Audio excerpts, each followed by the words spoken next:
Hey, what's up, you guys? So, first YouTube video, also talking about my first time as a moderator in a huge, legit panel. So, I want to give a shout out and say thank you to Bloomberg and for the Green Racing News for having me on and having me partake in this opportunity. I feel super honored and thank you guys for having me. I'd love to do it again. But before we hop into it, I wanted to give a quick shout out and say thanks to Adobe, specifically the Adobe Creative Cloud Express. So a lot of today's video was made thanks to Creative Cloud Express and specifically Premiere Rush, which is one of my favorite apps, truly. So Premiere Rush is great. I love it because it has a lot of the same core capabilities that Premiere does, but the interface itself is a lot simpler and a lot more accessible. Also a lot more mobile friendly. So if you want to just point and shoot and edit and go, which a lot of content creators now kind of have to do, Premiere Rush is kind of the perfect tool for that. So thanks Adobe for keeping me cool. So here's the panel, enjoy. I'll save my comments for the end, but hope you like it.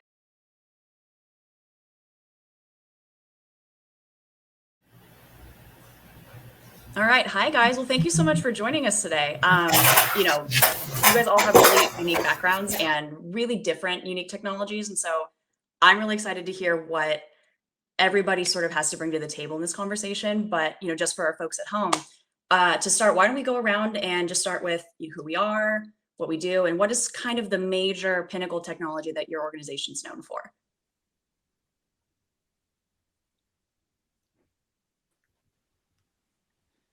So yeah, my name is Casey Reams. I work at Romeo Power as the Director of Product Strategy. And we are a battery technology company entirely focused on manufacturing large factor battery packs for the commercial vehicle space, commercial battery electric. But the power rates and the capabilities that are needed for doing that scale down very nicely when it comes to how it might integrate for performance vehicles. So more exciting stuff to cover there. All right. Hi guys, my name is Tonnaer and I'm from the team manager from the Forze hydrogen race team.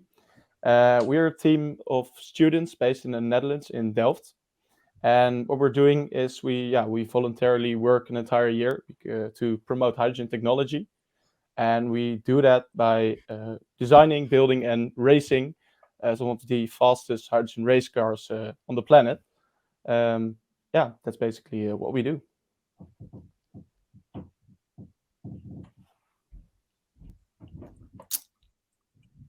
Sure, I can go next. Hi everyone, my name is Brian Hong. I am the Chief Marketing Officer at Savini Wheels.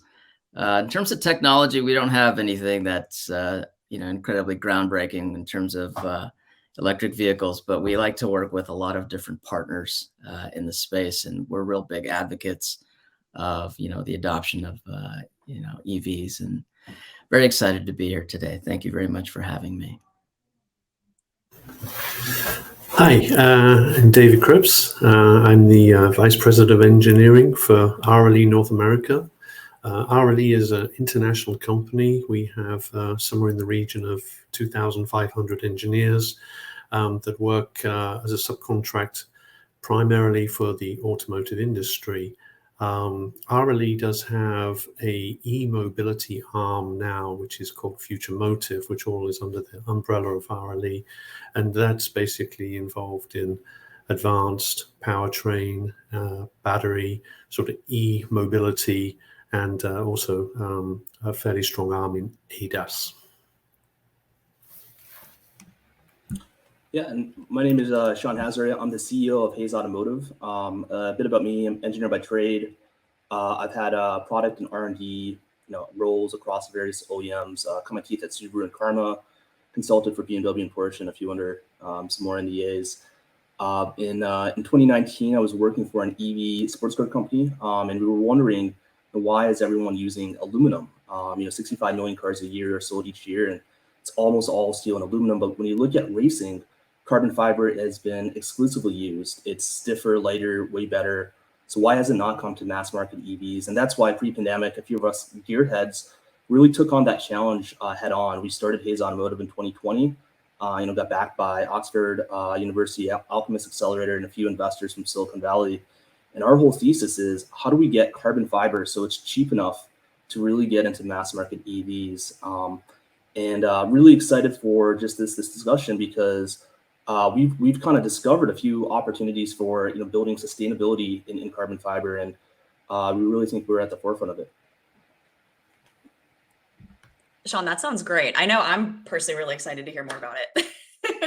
Well, thank you guys. So, obviously today we all know we're coming together to talk about sort of the upcoming technologies in not just automotive, but racing as well. And, it really isn't just a technical issue or anything just solely technical, right? It's human centric, right? Because this is all about just the driving experience, environmental sustainability, of course, vehicle performance, right? It's beyond just an energy problem. This is sort of an all-encompassing mobility opportunity, right? So kind of to sort of reiterate, so with environmental sustainability, vehicle performance, and then driver experience, which of these three are you individually most passionate about enhancing? And can you tell us a little bit more about why? Well, from Romeo Power's side, I can tell you that I personally am excited about the accessibility that we'll be able to bring. The amount of work that we are putting into the mass production of battery modules and packs going into commercial electric vehicles, the big trucks and buses that are out there, we'll be able to bring performance to the battery technology and the racing scene, but yet not have it be exorbitantly priced. The performance versus price will actually be remarkably improved. And so that's going to be changing as we get more modules out there, more packs out there, and look for opportunities to integrate.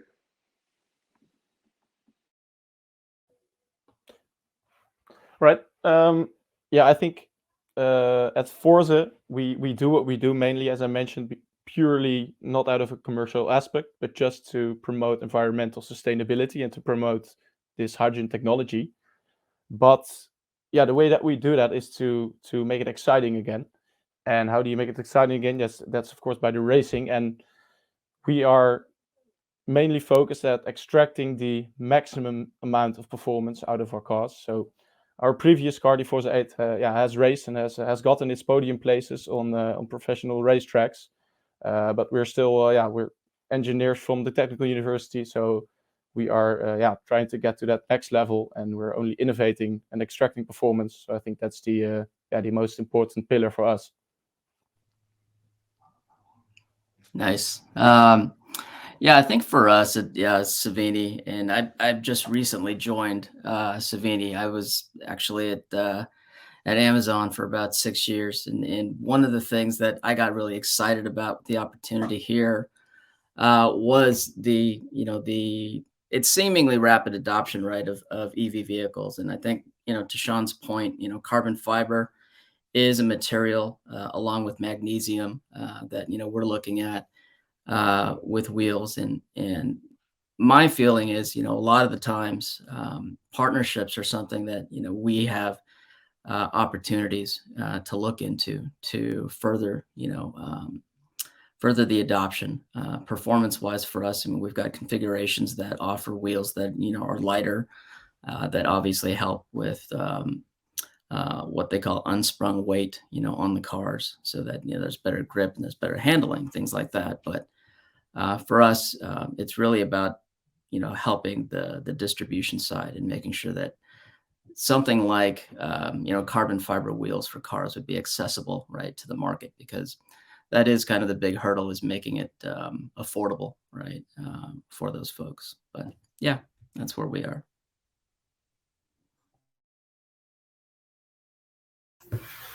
Okay. I mean, all sort of good points, and these are all obviously things that we're currently very active into as well. So, carbon fiber, lightweight wheels. Our primary message here certainly is how we're going to have some positive impact on the environment as opposed to a negative impact that most probably all of us have participated in over the last, I don't know how many years. And certainly electric vehicles are obviously a sort of key, or vehicles, let's say, are a key contributor to our environmental issues. I think somewhere in the region of 20% of carbon emissions are from personal vehicles. So the sooner that we get them out into the public, and as soon as we start to get more people to understand that the infrastructure, et cetera, needs to follow, and the clean power generation also needs to come with that. But there's also the execution of being able to build and develop a practical electric vehicle. Certainly range anxiety is one of the sort of primary issues that comes with an electric vehicle without having to have that massive battery. So certainly working in lightweighting materials is a huge area that we're working in. Certainly options that give us a better power density ratio with the battery, but the problem is then we start to work with more rare earth materials. So are we better off sort of following the new trends of batteries that have less rare earth materials, such as LFP batteries, battery cell technology, which means then that puts more emphasis on the performance of the vehicle, because you're now going to have less power density in that battery pack. And I think to some extent, and this is where possibly motorsports helps as well, is we have to sort of educate the public of what an electric vehicle really is, what it really can be, and what we really should be doing. And it's are all electric vehicles going to have a 500-mile range? No. Do we need 500-mile range? Absolutely not. Most people, you're lucky if you're driving 50 miles a day. So I think we all have to get a little bit more sort of practical as to how we use those daily vehicles. So that's a big part of what we're trying to help promote. That an electric vehicle needs to still be a fun vehicle. It needs to have still needs to give you that good driving experience. I personally would rather drive a car that has some decent performance. I do, and it is an electric vehicle. So it's all about getting that message out there too as well, and we're certainly trying our hardest to do that.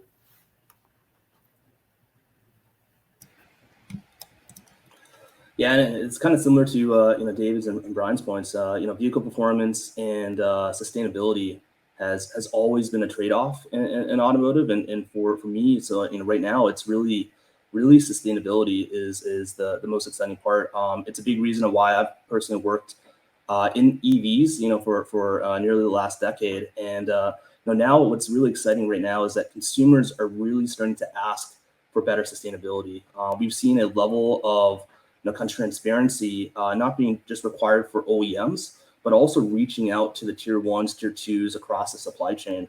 And one of our bold thoughts is that we think by 2027, sustainability targets like greenhouse gas emissions is going to be table stakes, just like acceleration or top speed is in the industry.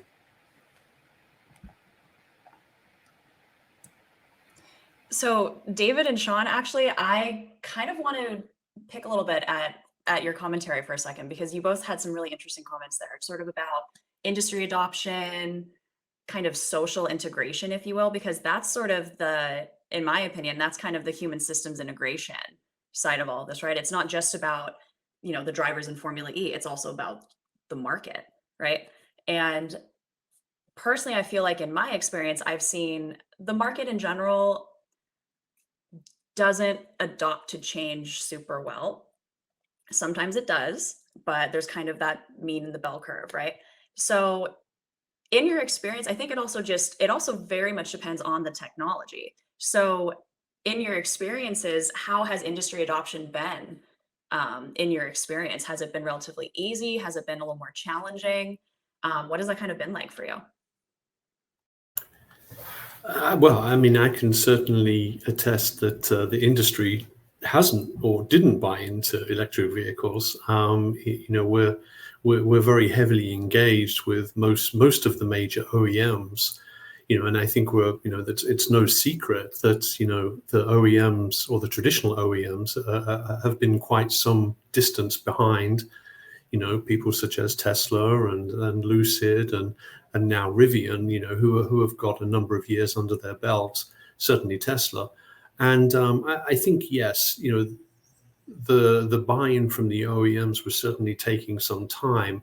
And I think, to be fair to them, it's because they struggled to see how how it was really going to work. And I think also there are industries that are a little reluctant to get out of their comfort zone. They've obviously had great success over the years, with building the vehicles that they have. I mean, let's take Ford, for example. When you look at how successful the F-150 pickup truck is, for them to make major significant changes to that revenue stream, that's a big decision, and that takes some very broad shoulders to say, hey, you know what, let's just not build the F-150 anymore, or we'll make an electric version of that, which they have now. And I think it's just because these companies are so big, and the adoption of having to change their factories, their facilities, etc., that's overwhelming, and extremely expensive. But I think now, and I think GM also have done a very good job at really taking account of the situation, and now they're taking some responsibility, right? So I think especially GM, you're starting to see a very big push from them, where they're now starting to help promote that to the public and then help that adoption. And through, if you look at almost the whole history of motor vehicles, you have to get the support of OEMs. Formula One was born out of OEMs. IndyCar was born out of OEMs. NASCAR was born out of OEMs. I mean, yes, NASCAR was originally people that were running moonshine, but the industry was really taken over by the OEMs because race on Sunday, sell on Monday. It's all about the vehicles. And I think now you've got a very strong adoption, and they're going to help lead that charge. That then helps promote it to the public, right? So whether that's through somebody that's going to be more interested in Coen's hydrogen racing team, or whether it's the Formula E, whatever it be, or maybe even the hybrid version of Formula One. But it does start there. Certainly, it's going to get the youth most probably. Maybe the NASCAR guys are a little bit older, but and I struggle to see how NASCAR could possibly be electric. But you have to get the OEMs behind it, and I think they are behind that now. And you'll see now. I think you'll start to see a significant ramp up in the public starting to buy in and understand. And with that OEM involvement, I think they'll start to help pass on that message about the responsibility of all of us to the environment. Yeah, it's kind of similar points to David. When 5 years ago, 6 years ago, I was trying to sell performance EVs to Aston Martin customers and McLaren customers, and trying to convince them to drop their engine and their visceral sound for this EV, and it was really, really hard. It was not easy to say the least. But now is very different of a time, and I've been pretty lucky and fortunate to work with a number of OEMs that have been really customer obsessed and studying customers, studying what they wanted, and it's been pretty interesting to see how customer adoption has changed based on customer knowledge of the product. And 10 years ago, there's not many customers that knew that much about DC fast charging versus, or how does an EV work, and what's an inverter, and how does it fit into the puzzle. Now consumers are a lot more educated on EVs, but that I would say is still the biggest challenge. Buying an EV, maybe not for any of us on this or on listening in the panel, but it's still very intimidating for the average consumer. Where do I plug in? Where do I charge? What happens if it doesn't work? What's the warranty look like? And education is definitely, from my perspective, the biggest hurdle to get customer adoption above. It's the same reason for carbon fiber. A lot of people just don't understand why it's valuable. Is it strong? What's the difference between fiberglass and carbon fiber? Carbon fiber has the word carbon in it. Does that mean it's bad? So all these questions, they're kind of just, it's a matter of education, and it's kind of saying, hey, this is what the data says. This is why we think this is the future of performance in vehicles. And I think that's a big driver for getting the adoption curves of not just carbon fiber, but EVs, to that, the Bloomberg, studies that it's 2040, it's 65% of cars, penetration rates across the world.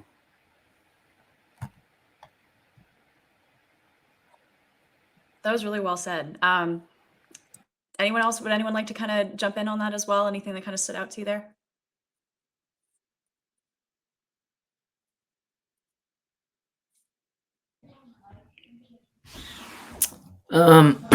Yeah, I think for me, the one statistic, and I'm not sure if I've seen it wrong, but the one statistic that jumped out at me was that right now adoption of EVs, I think EVs are only less than 1% of the cars, right, in North America, which I think living in California, I found really surprising because it feels like you see, Teslas and electric vehicles everywhere here. But then I think you have to realize that, I think for the rest of the country and a lot of the areas, if it's less than 1%, that means that a lot of folks, right, to the points that David and Sean made, are still just right now, it's at the tip of the iceberg. So it's to me, it's one of those things when you're trying to introduce this new technology or something new that completely changes the way that consumers, right, use the things that they normally use. It does take time, and education is really critical. And they almost go hand in hand, right, with the proliferation and the distribution of these vehicles right now. You see it in the news and you see it, everywhere. A lot of potential buyers, they're scared off by what they don't know. And that is something that does need to be addressed. How do you do it? That's the open-ended question. So Brian, I'm curious. I live in California too. Is that less than 1% applying to just the United States, or is that globally as well? I'm sure it's probably even less than the fraction of a percent, if we're talking globally. Right. But what I saw, I can't remember. I'm sorry, I can't cite the source, but I just remember seeing this in passing and just remember being really surprised because I thought it was higher than that.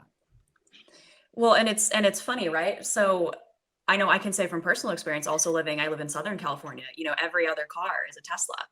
But, in California, we get to be a little spoiled in a lot of different ways, right? And I think one of them is we get some of the latest when it comes to infrastructural integration, any new technology. We tend to be one of the first kind of early adopters when it comes to all the kind of 50 states there. So it is definitely a reality check, I think, to sort of recognize that, California specifically, yes, we do have a hydrogen infrastructure that is growing. We also have a relatively strong EV infrastructure, but most of the country is far behind that. Mm-hmm. So it's an interesting thing to definitely keep in mind, and it kind of makes me wonder if how much of this kind of integrational challenge, how much of a challenge is it going to be? Do we see this sort of being something where internal combustion doesn't fully phase out for another, say, 50 years? Is this something, where do we kind of see this education starting, right? Is this something that starts in school where it's kind of just environmental sustainability is a bigger effort when it comes to K through 12 education? Do you think it starts more with just straight consumers who are already of driving age, and it's kind of more just pertaining to, hey, if you're buying a car, here's your options and here's what's great about them? How much of an importance is that education, do you think, to kind of fully getting the industry away from internal combustion fully? Not to turn this into a marketing discussion, me being a non-engineer here in the group, but I think that it's a combination of factors, right? One is trial, right? The more people see or get to experience an electric vehicle, it becomes a lot less of a mystery, right? And a lot of the misconceptions get cleared up. Trial is one aspect, and obviously there's media. For better or for worse, the way that a lot of folks are influenced, today is by what they see on social media and and online.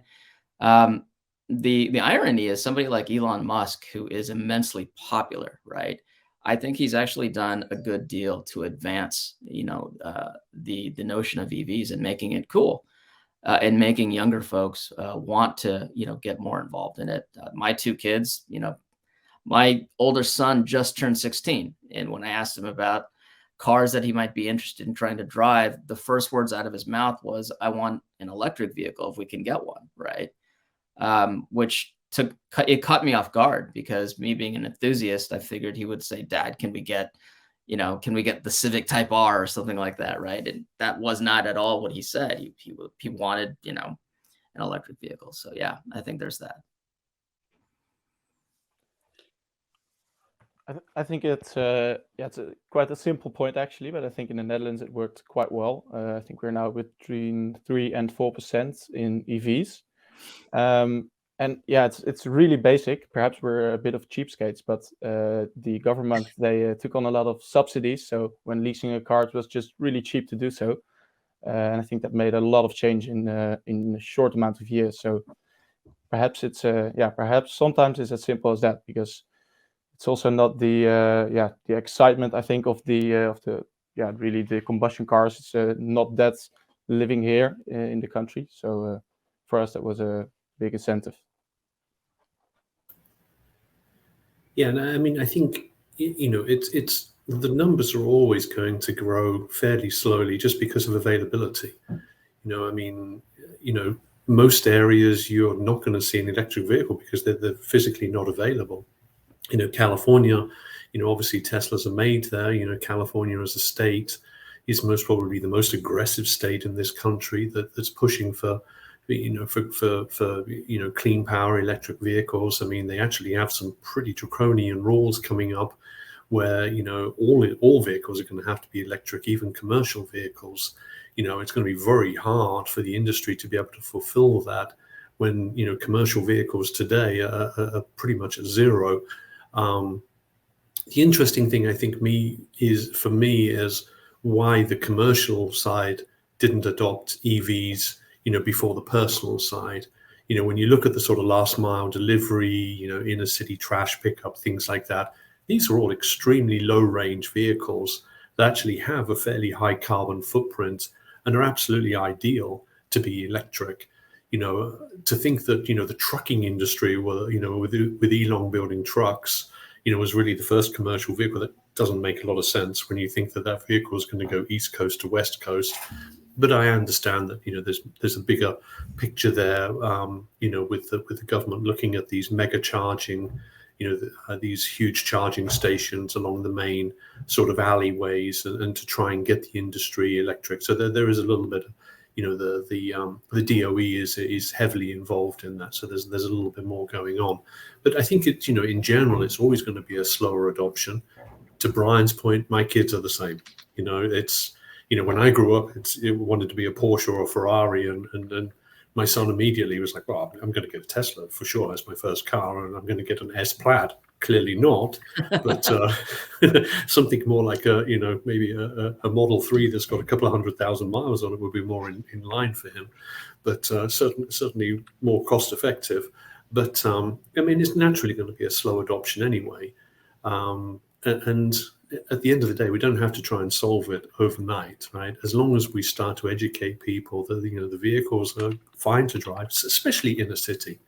To be in a congested area, LA, San Francisco, New York City, Chicago, why on earth do you want to have that engine running all day while you just sat there waiting in traffic? And, I think those are also markets that really could care less about vehicle performance, to be quite honest. I think if you could show somebody that the HMI experience is a lot better in an electric vehicle while you're stuck in traffic, I think that would be far more appealing. So you can do your Amazon shopping while you're waiting for the congestion to go. So I think the main thing is educate the kids is most probably the right choice too. Make them realize that if they don't have a very active role in looking after our planet here, there's not going to be much left.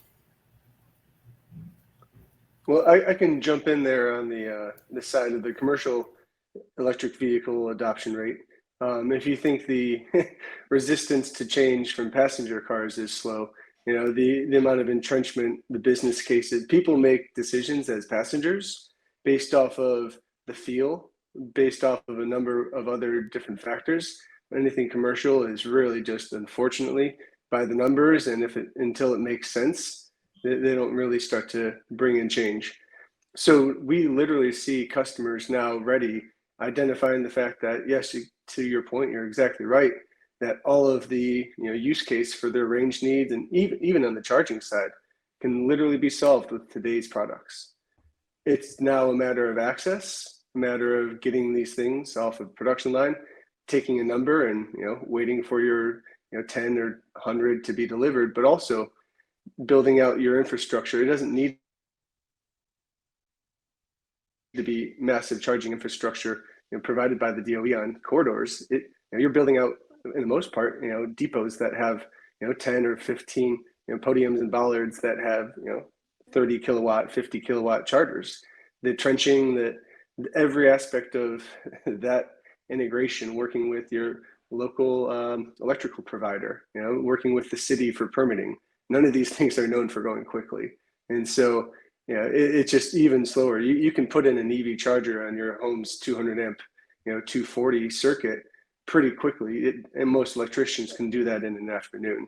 And you can bring home a Tesla and be doing the majority of everything you need, like within a weekend if you are able to buy that car. So it's definitely a slower moving beast, turning an aircraft carrier as they talk about, but it's literally in the works. And to the point earlier about EV adoption rates, if there are millions of cars out there, we're going to be slowly converting 1%, 2% at a time year over year. But I shared a link in the chat here talking about how sales year over year are up 76% when it comes to EVs. And it was 11%, I think it was, or 12% of all sales this past year were EVs. And so in a relative sense, the rate, is very fast and compounding, but it's just we have an entrenched 50 plus years of vehicles to displace. So there's a rate versus the total quantity to be considered as well.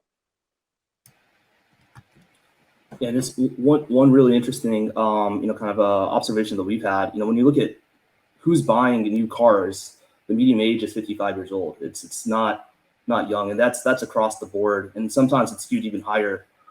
So one of the really fascinating insights that we had of who's influencing the consumers that are buying not just EVs but just traditional new cars tends to be actually not the wife or the husband or the spouse or the girlfriend or the boyfriend. It's actually the kids in the back seats that are to kind of David's earlier point is pulling the parents and say, hey, why are you buying that gas guzzling V12 that's killing the environment? And that's having a big impact on purchasing sales, higher than I've ever anticipated or ever expected.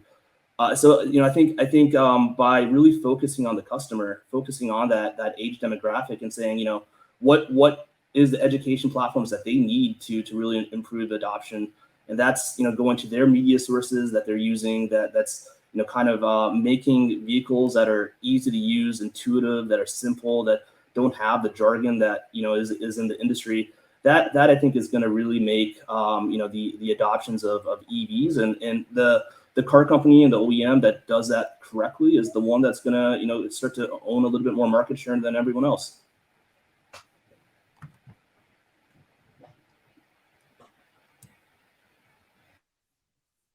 So Brian, actually, I thought it was kind of interesting how you were mentioning your son's first go-to was the Tesla over a Civic Type R, for example. And, that kind of touches on something that I've been kind of pondering for a while, which is, so EVs, for example, obviously are kind of going hand in hand with autonomous driving. That driving experience, though, is so different than what ICE would bring to the table, right? With that, the rumbling of the V8 and the, engaging with the clutch. It's all about driver engagement. It's literally hands-on with everything that you do. And it's a very haptic experience. It's very physical touch oriented, right? But with autonomous driving, and specifically with electric vehicles, right, you're seeing that level of engagement, or at least required engagement, just exponentially decrease, right? And so, my question for everybody is, how do you see electric vehicles still being able to bring that same level of joy in the driving experience and really still have that human car relationship, if you will? Because that's something that I've personally been thinking a lot about. And, I think that's kind of where ICE sort of has a win, right? And maybe that's why the market is still holding on to it so dearly, is because that hands-on kind of engagement is just kind of irreplicable. Right. So how do you guys sort of see EVs kind of being able to have that same level of joy in the driving experience? I've seen a bit of action, actually. I mean, some of the earliest adopters were taking, EV West, for instance, taking old cars and bringing in like random found Tesla modules, integrating them into these kind of electro resto mods. And a number of them actually don't drop the clutch out.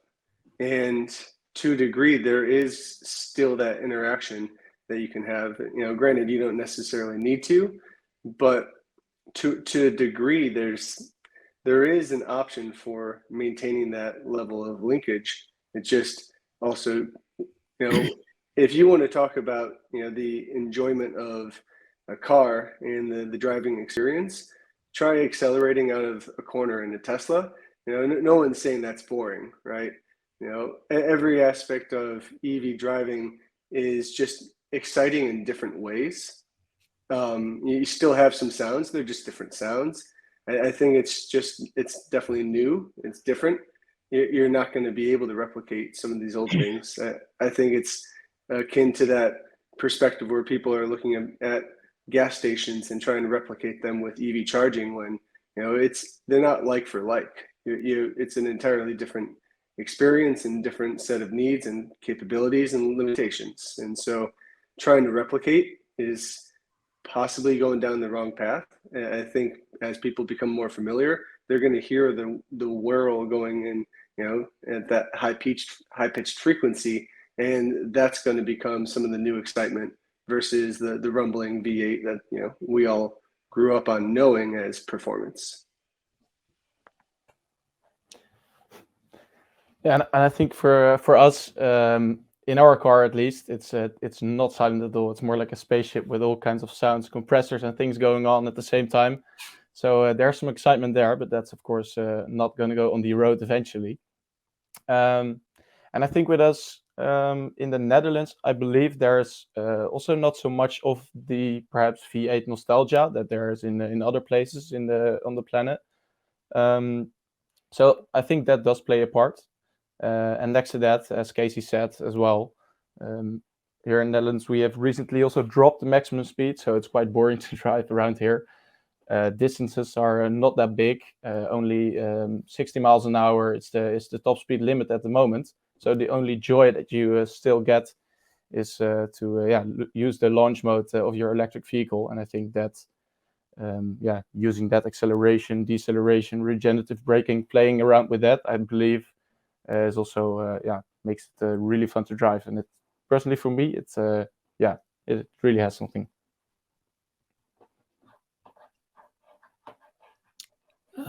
Excuse me. I feel like we're really at just the tip of the iceberg when it comes to the innovations and the design changes that are going to come. When you look at the Formula E, the Gen 3, I was watching that video yesterday, and they were talking about how they had these fins that came on the back for aerodynamics, and it resembled an F fighter jet, right? And it made me kind of think about the innovations in design that we're seeing now. It's really and this is not meant in a bad way, but it's kind of in its infancy, right? The Cybertruck design, everyone just kind of freaked out about it because thought it was so strange looking. But I do think that battery technology and the capabilities and the possibilities that it opens, right, from a design perspective and from a user experience perspective, it's going to. I think we're going to see a lot of innovations in the coming years, and the way that we think about cars and the excitement and the joy of driving them. We've kind of been in this framework mindset that it's sound, V8 rumble sound, and we have these sets of emotions that I think we associate with 50 years of what cars have been like. But I do think that the future of what cars will be like for people is going to change somewhat dramatically. And I'm really excited to see what's going to come out, because I think there's going to be some game-changing things that no one sees coming yet, and when it does, it's going to be really industry-changing. Yeah, I mean, to Casey and Brian's point, it's, you can't really compare because, it's just the tip of the iceberg. We just move on. My son, is the other way. He thinks it's so cool, that, our car is so fast and doesn't really make any noise. I'm maybe not on board with that, because I'm a little older. And for me, most probably the most ultimate is the V10 F1 sound. But again, you have to move on, and it's just going to change. And I think the whole driving experience will change, and I think people will most probably prefer the silence than the drone of a V8. That's not going to be for the old school, but I think the new guard very much. I think they'll think that just a noisy old car doesn't make any sense because now it interferes with my stereo and what I'm listening to or doing on my HMI. So we're just going to evolve away from it, right? Just the same as they did when horses were pulling carts, right? It's I'm sure they all thought that the engine would never catch on because it was nice to have a friendship with your horse and feed it and play with it. Move on, right? Yeah, I look at some of the best cars that I've ever driven, and think of the Mazda Miata, the classic Porsches, the 356, 911s from the 60s and 70s, and they're all extremely light. And when you compare that to EVs are insanely heavy. A Tesla weighs 5,400 pounds. A Hummer EV is a staggering 6,900 pounds.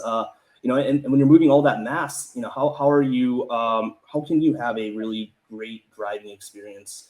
So I think, lightweighting is going to be such a huge part of bringing back, the fun into the experiences and making things a little bit more nimble, a little bit more control, giving control back to the driver. It's just very difficult to do that in such a heavy car.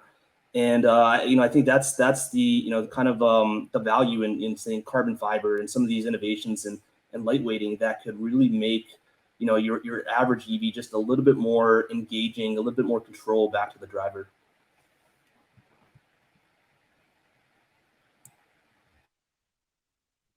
I like what you said there at the end with kind of having that driver control. That's very true. And I think that is definitely going to be a really big challenge as well, is it's human nature to want to have your own self-autonomy and be in control. And so I think that is going to be one of the toughest challenges, especially with kind of that's kind of what we're doing, is redefining the driving experience, right? So there's that joy that comes from having that control and that engagement, but then there's sort of I think it's kind of the catch-22 of how do you sort of increase trust even? It's like joy is one thing, yes, but at the baseline there's trust, right? And so we do have a certain level of driver engagement with hydrogen and with electric. That's great. That is replicating that experience that we have with IC. That's wonderful. But beyond that, then with those technologies, even so, with autonomous driving specifically, I think that's a whole other animal. And, how do you sort of even see with autonomous driving? Do you see that really kind of staying on board with all the other technologies that are coming out? Do you see that as kind of being a little more passing? Do you see it kind of being as more of a hybrid experience where the driver still has some control and can supervise, but is a little more hands-off in the experience? What do you kind of see that as?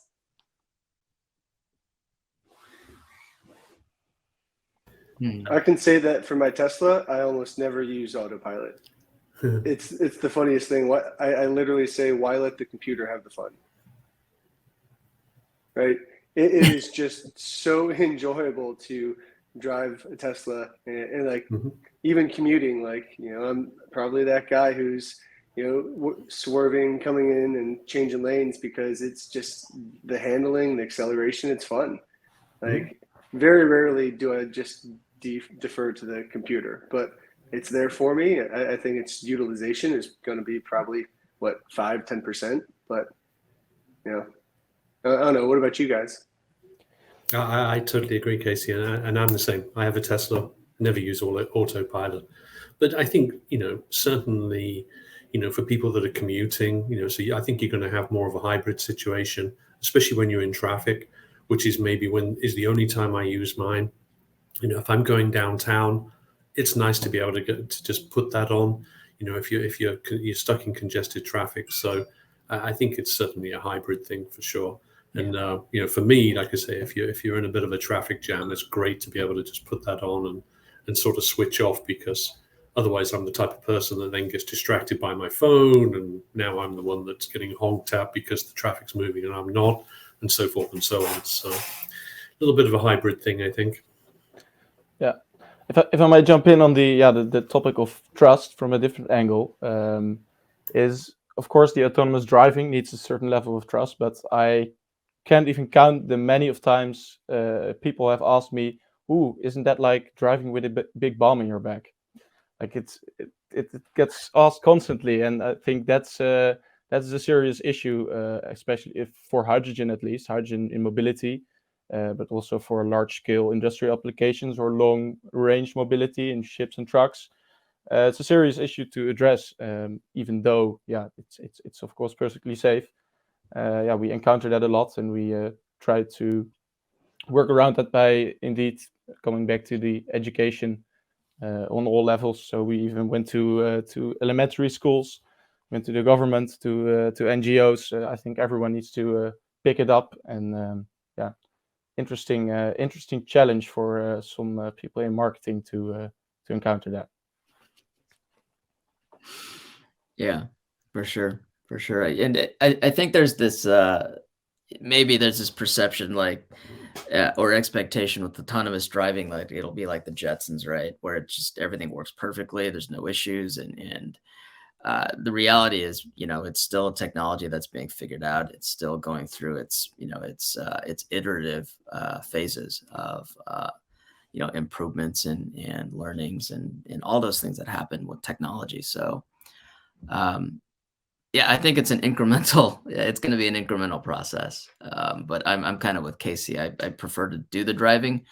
Of course, like the end of May, when I've got to take my family from LA to, the Bay Area, it'd be great to be able to just turn it on and not have to think about it and just take a nap and wake up, once we're up there. But, of course, we're not there yet.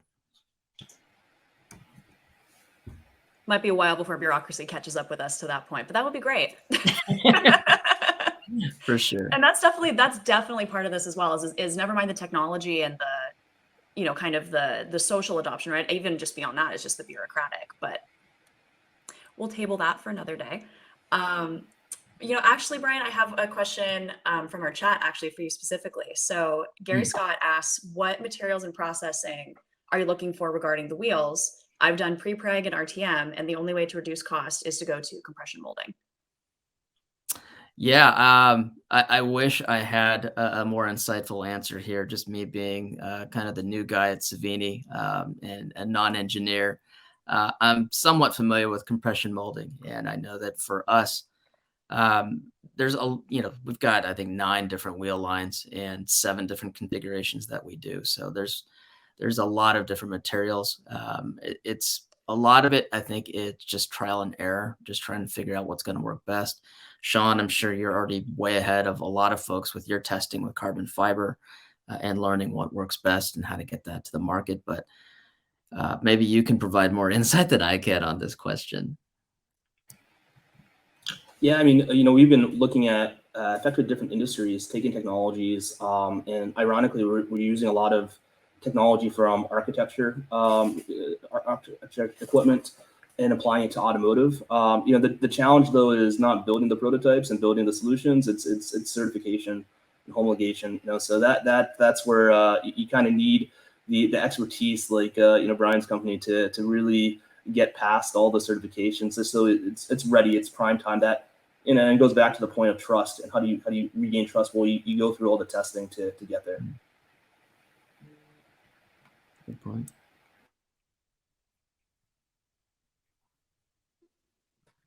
Awesome. Well, I really want to thank you guys for taking the time to join us today. And I also just want to say thank you to everyone at home for kind of just being a part of this conversation. I think it's so exciting just to be able to really talk about where everything is going. So in case anyone at home wants to be able to find you guys and keep up with what your companies are doing, where can we find you? LinkedIn is most probably the best place, or our websites, rle.com. Yeah, Same here, LinkedIn and SaviniWheels.com. It's totally great, and definitely reach out. Happy to talk. Yeah. Romeo is all over LinkedIn, as well as if you actually go on YouTube and type in Romeo Power Manufacturing, you can see a tour of our manufacturing facility that we put together during COVID because people weren't able to visit in person to them. So that, and just reach out. Our website's ready for any comments. And for us, I think, the LinkedIn, Instagram, YouTube, I think we're kind of all over everywhere, because that's comes back to the basic of our vision to educate the general public. So I hope that a few people that are viewing here today are triggered and interested by the project, and want to know some more about the technology and what we do. Yeah, I was at LinkedIn. That's us, and Cars and Coffee, if possible. Definitely. Awesome, guys. Well, thank you so much for your time again, and thank you everyone at home. Also, go ahead and just throw in for myself. So my name's Emma. I also go by Spicy Carrot. I specialize in car content for the feminine gaze and for women. Feel free to follow me on Instagram at Spicy Carrot or spicycarrot.com. But thank you guys again. This has really been great. Thank you. Thanks so much. It was great to be We'll here. see you guys next time. All right. Take care, everybody. Thank you, everybody. Bye. Thank you guys so much for watching. We'll stay tuned for some car reviews coming up. Make sure you like and subscribe so you can stay in the loop, and we'll see you next time. Bye.